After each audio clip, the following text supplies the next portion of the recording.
I will divide my talk in two different parts. Initially, I will be talking about my personal story, my personal journey, and the journey of resilience and courage. That is the theme of this panel. And on the second hand, I will be definitely describing the current situation in Pakistan that we are facing. So let's start with the first part. I was 13-year-old, a child, with no sense of understanding of the society, with not any kind of information about the society, that how much cruel it is.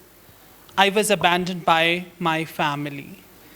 Due to my appearance, due to my effeminate existence, because my gesture, posture was telling everything to others that I am something different. I am the person who is born in different body. I'm not a man, I'm not a woman. I am a transgender person. And being a transgender person in Pakistani society is a cause of shame. And the families, the parents, the father and mother, and the blood relatives, they don't take the curse with pride. They don't want to accept us as in normal children like my brother and sisters. So I was on the hands of society, and everybody know what the society does with the children. And the society did with me the same thing. They abused me. They physically assaulted me. And nothing was left with me. I have no social protection that family provides. I have no right to education, to go in a good school, to get the education, to upgrade my knowledge. Even harder than this, I have no place to live. I have no roof that can protect me. I have nothing to eat. I live on the roads for 2 days, and later on my grand uncle, he found me. He took me into his home, and what he did, he raped me. I left his home, and then I find the people who were just like me. In subcontinent, we call them hijras. We call them khwaja siras. They gave me protection. They gave me roof. And they were very nice. They managed my education. When I left my home, I was just 13-year-old, and I was studying in 8th standard. And when I was living with my family, my father not bearing my educational expenses, and I used to draw diagrams of practical notebooks. You might heard about that in secondary standards. Definitely you have to go through this process to make some scientific diagrams. So my drawing was very good, so I used to make that diagrams. And I charge 200 rupees for that. So by making these things, I bear my all living expenses. And later on, when I was living with my guru, my Khwaja Sara guru, my hijra, I used to do all the things that normal and ordinary transgender person used to do in our society, like begging, forced prostitution, forced sex work, and dancing on the roads, and taking some money, exchange of blessing, which is part of our culture. Let me squeeze this story and just quickly jump towards, I managed my education, and I just remember one word of my mother: if you want to do something big, you need to get education. So that was, it was the light in my heart that just forced me to do something to get education. So I managed my education. But despite all these things, when I was studying in college, university, I don't want to be the part of society again, because the name of society was hated to me. The name of society was cursed to me. The picture of society was not good in my mind. And I was very fine to live on the fringe of society. I don't want to be the part of mainstream society. But suddenly things changed. One day a transgendered sister came to me.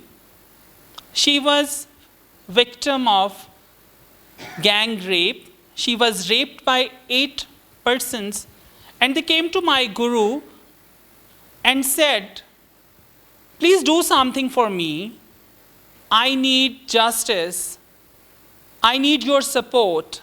But my guru said, and her sentence, it was stuck in my mind. She said, it's a normal thing. We are living with it. The violence, abuse, it is part of our life. And learn how to live with this violence and abuse and assault. And that sentence stuck into my mind.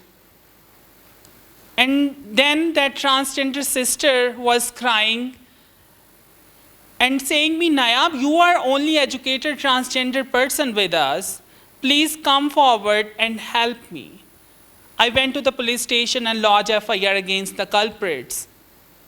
And the matter was solved out of the court. But I have to pay a very big price in return of that advocacy and activism I did. I was dancing on the festival after this incident. The culprits came to me. They called me, and they threw something hot liquid on me. And I was crying in the crowd of people that something hot on me, and I didn't realize it was acid. Yes, it was an acid. They attacked me with an acid. And upon surgeries, and so many surgeries, I barely survived. But they put their mark. That attack put a mark on me. I can just remove my, mask, and you can see a visible scars on my chin, on my neck, on my chest, on my belly, and on the major part of my body too. And the worst scars and their mark are on my spirit. But after this attack, when I was suffering on my deathbed, and doctor said, Nayyab can't survive, our film screening was just roaming in my eyes that how my friends and community suffer, how my friends and my community are oppressed by society. This is not only me that have been go through all these things, but this is so many transgender people are going through these all sufferings, all oppressions, and this kind of things. So I changed my mind. I decided to be the part of society again, with a commitment, with a promise to change the society, to improve the society for people like me, to change the people mind who hate us, who take us as in curse, who don't want to accept our existence, who don't want to accept our identity. So it filled me with more courage, more resilience, more power, and now I describe my SS cards in a way that these are awards from the society that I received in the result of my activism. I received Franco-German Prize for Human Rights and Rule of Law from the Govt of Germany and France. I received International LGBT Activist Award from the Ireland and the Amnesty International. I received APCOM Hero Asia Award and multiple national and international awards. But my scars are the awards that I am most proud of, because when I stand in the mirror in every morning, it realizes me, it recalls me that my commitment that I done with my friends, with my community members, and with myself to protect people like me. And later on, the journey of change began. And after that, I made an organization, a community center in my hometown, and then we struggled for the Transgender Rights Protection Act 2018.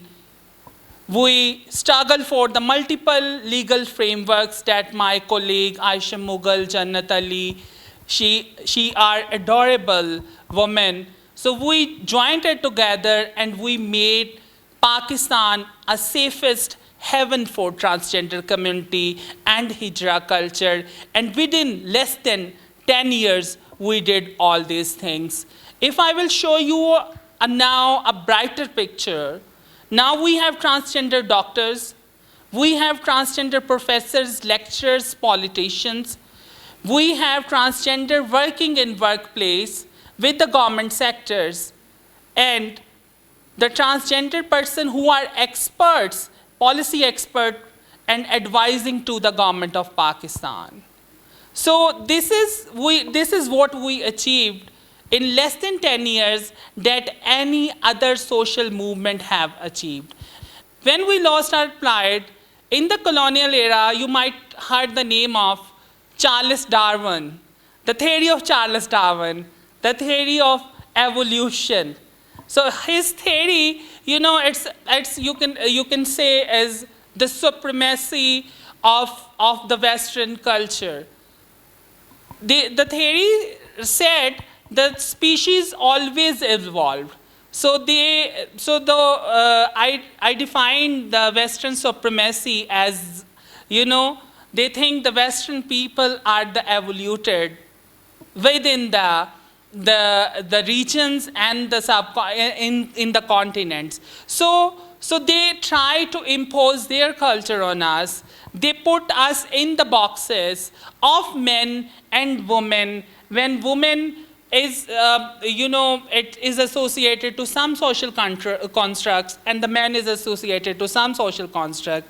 And likewise, they try to put us, I disassociate myself from the Western, you know, the movement of LGBT, but I associate myself and I believe in the indigenous thing of art continent, art subcontinent, because, and why I disassociate from the LGBT? Because people are queer.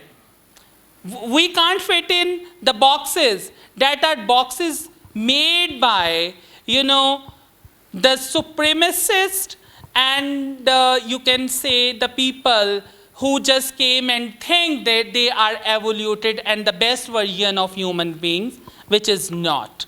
So they just overcome the indigenous identity of our subcontinent, our identities. So definitely, I just conclude this segment of my talk with this. So we believe in our indigenous supremacy. We know what the diversity is, and we believe in it. And definitely, this is our pride to go backward and living according to the same standards of diversity where everybody was loving each other. And then coming towards, the Pakistan is going through a very hard challenges that some religious and political extremist parties has attacked our transgender rights protection legal framework.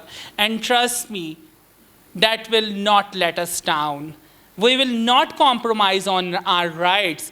Definitely, this is just a legal framework, and before the legal framework we exist, we were getting our rights, we were living, we are taking our breath in open air, and after that we will definitely, but through this platform, I want to request all friends who are different part of region and the development actors who are really contributing towards the empowerment of diversity and queer people. They should support us in the time of need by taking care of the exact need of communities. Because the challenge is people come to us and they tell us, hey, this is your problem and these are the solution. No, don't tell us. Just ask us what are solutions and we can, what are problems and what are the solutions that can be, and help us, because the community-led models are very successful. Work for community, with community, by community are the best model to work with the LGBTI and the queer people. So in the end, I will end my talk with with the saying of famous poet Dylan Thomas, and it clearly defines, the courage and the resilience of transgender community. And there is a question come into the mind that despite all these hurdles, all these oppression and the dark nights and days and all these challenges, how LGBTI and the queer people are struggling, they are surviving. As Basira said, she shared the very, the situation, painful situation in Afghanistan. My colleague Jannat and Aisha cleared the situation in Pakistan. So why we are still moving forward? Why we are still struggling for our rights? So the Dylan Thomas clearly said, do not go gentle into that good night. Rage against the dying of the light, and that light is our light of motivation, light of courage that all the people sitting here have in their heart, and this light not let us compromise on our dignity. We were living with pride, we are striving for pride, and we will live with pride. So yes, this is the end of my talk. Thank you, ladies and gentlemen.